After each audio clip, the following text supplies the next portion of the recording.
he moves her out to the North Pole in the middle of nowhere because they're scientists and they study the migration of the reindeer.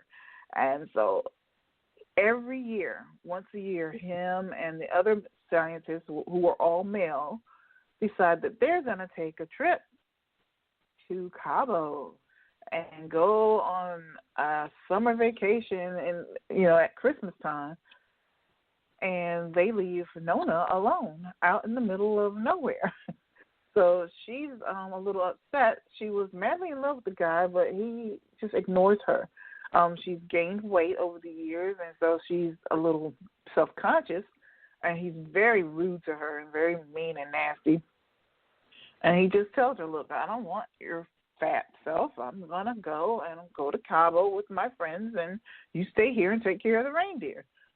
And he leaves her, and she's fed up. So she's home alone, and one night a stranger out in the middle of nowhere who was on an expedition, he was on a ship, and they were supposed to be taking pictures of wildlife and, the area, and he wanders away from the pack, and the ship leaves without him. So he's in the middle of the tundra, and there's and that's polar the guy bears. she called for, the one that wandered away from the pack. Yeah. He's a photographer, and he was like trying to get this shot of these polar bears, and but his name is Blue. Okay, I'm gonna have to do this one because I need to know how this story turns out. Yeah, I was thinking the same thing. What do you call this one? Known as Blue. Yeah. Known as Blue? Known as Hold Blue. On, I'm about it right now. Yeah, Blue ends it. up at her doorstep, and she's in a onesie and a shotgun, and he tells her, was he Blue from the cold? No, that's his name. Okay, thank you. Okay. Sorry. It's BLEU. Got it. And so he ends up, taking shelter with her because there's nowhere else for him to go. She's the only house there. And so they end up kind of having a hot, affair that turns into, guess what? You're leaving with me. Forget him. Because when her husband calls, she can hear in the background he's with another woman. So she's done with him. And she's like, I'm leaving. So it's a cute, quick, little hot short story. Michelle was looking like, Yeah. No. Sorry, I was buying it. I needed to pick that up. I need to pick that one up. Yeah. Sorry. He's asking to be black and blue. I forgot you could still see me while I was buying the book. Yes, he was asking to be black and blue.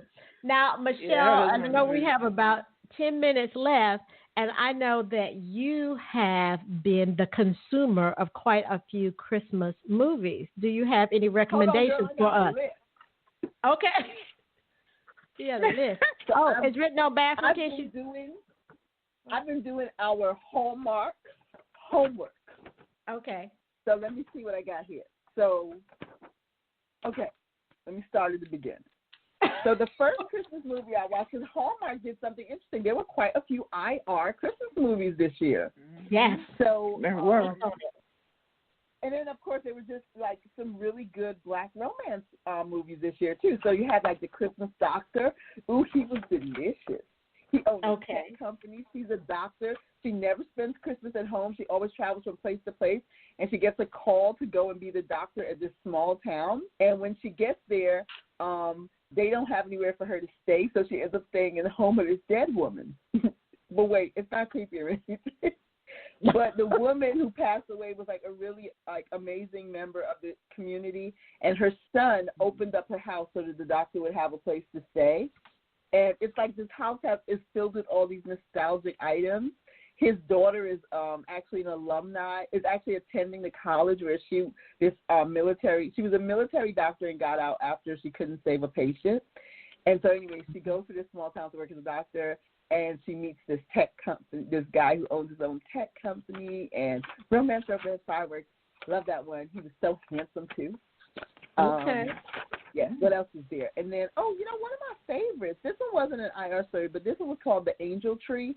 And it was about a journalist. And, as a journalist in my real world life, I really love that. And it was about a journalist who wrote a story about a small town where people would go and write their wishes on the tree, and somehow someone called Angel that nobody knows who it is would make sure that all these wishes got fulfilled.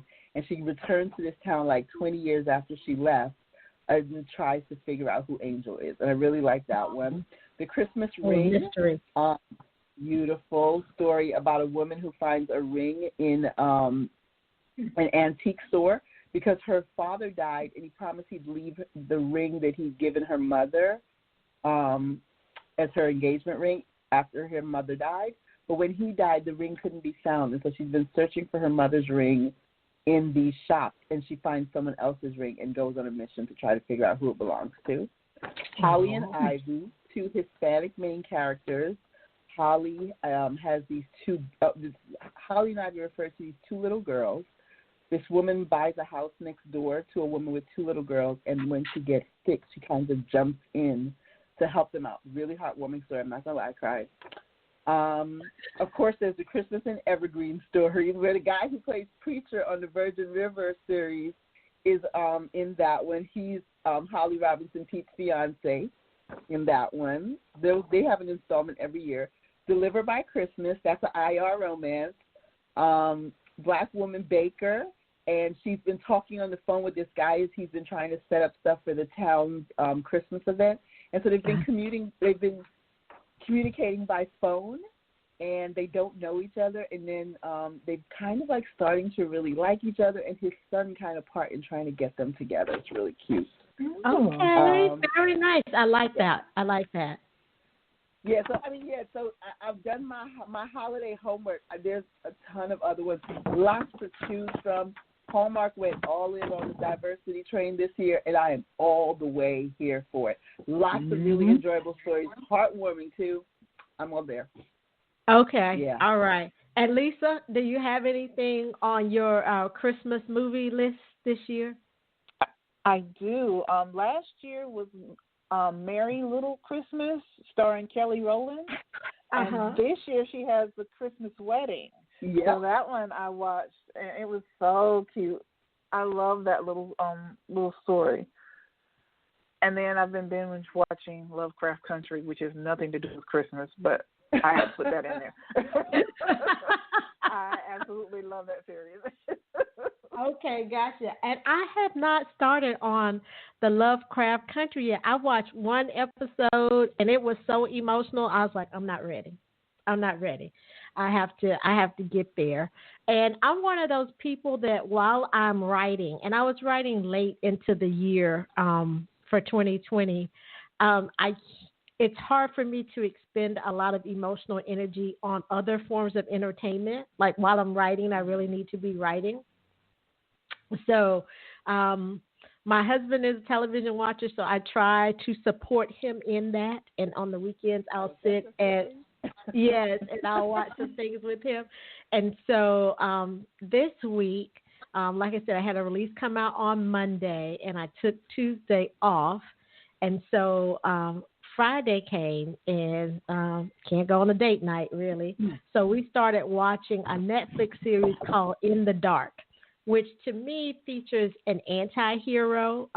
She's a heroine, and her name is Murphy Mason, which is interesting because I have a Messy Mandy in my series, and Mandy and Murphy could be friends because these two heifers together can create chaos. So Murphy is blind, and everything she bumps into, she basically, it's a wreck. And in this story, she happens to have a best friend who's a 17-year-old black kid who's a drug dealer in the alley close to where she lives. And she was mugged a couple of years ago, and this kid saved her when he was about 15 years old. He ran the person off. He called the ambulance, and when she got better, she came looking for him. And so they spend time together basically every night in the alley while he's working. And no one really realizes how close these two people are because of that incident until someone kills the kid. And Murphy, who is blind, becomes an amateur sleuth, and probably the most amateur sleuth I have ever met. Because she got a couple of knots on her head in the process of trying to find out. I'm telling you, they took a lot of risks. I've never seen a blind person get booked up and beat up so bad in my whole life until this series came along. But and she's kind of a slut, which is, I think, a nice twist for a character with a disability. And we don't use that word. Okay. Yes. Okay. She's sexually liberal. She's sexually liberal. Okay. And a little bit. And she's allowed to be. She's an adult. Yes, she is. She is. I actually love the episode where she had a nice little burn after one of the guys she picked up at the bar. But wait, hold on, explain. It's what I said.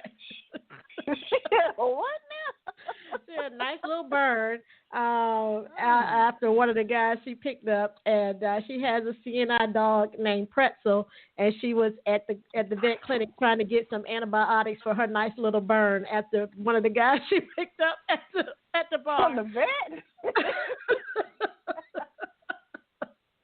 But sit back on that one. Okay. Wow. But okay, it is. That's some great storytelling there, boy. Wow, that's some great storytelling. Yes, right. You're intrigued, right? You like, I want to know this Murphy Mason, right? You want to know her. Wow. That's Murphy and a dog named Pretzel. Yes, but it's interesting to see a heroine, with a disability who's not very nice. She's pretty gruff. She's not, very altruistic at all. She's pretty gruff, but she's pretty bold and courageous. And she pays the price for that, considering she can't see. And, wow. Yeah. And like I said, if you like mysteries, there's quite a bit of mystery while she's trying to figure out who killed her best friend, and just kind of revealing both sides of their life that the other one didn't know. Like, they had this kind of cocoon to their friendship around that incident, and I really enjoyed that. So if you get a chance, check out In the Dark on Netflix, because it's into season 3. And what else, y'all? We have a couple of seconds left. We got about 2 minutes left in our last episode of the year. Any final words for our audience this year other than thank you for listening? Well, I've been doing a wine calendar for the holidays. Yes. A glass of wine a night for 24 nights. So I'm going to wish you all good cheer. Mm-hmm. That's what that's all about. Good cheer. And a better year. Yes. Yes, absolutely. A much better year. Okay. Well, I have had, even though 2020 has been very challenging, I have had a great year as far as my career goes. And I would like to thank all the listeners. I would like to thank Michele and Sierra. You guys have supported me, and I appreciate you very, very much. Everybody out in the IR community has welcomed me into their arms, and I appreciate you guys reading my books and listening to the podcast. And the Lunchtime Chronicles took off this year and did something extra. Outside of the last 2 years, season 3 was actually a lot more dynamic to me, in my opinion. And I appreciate everybody. We've picked up a lot more readers, and the podcast is doing well. We're getting more readers or listeners, and I just appreciate this year, even though, there's something to appreciate even in the pandemic. So thank you guys. Amen to that. All right. Merry Christmas, everybody. Bye-bye. All right. Let's see. All right. That was it.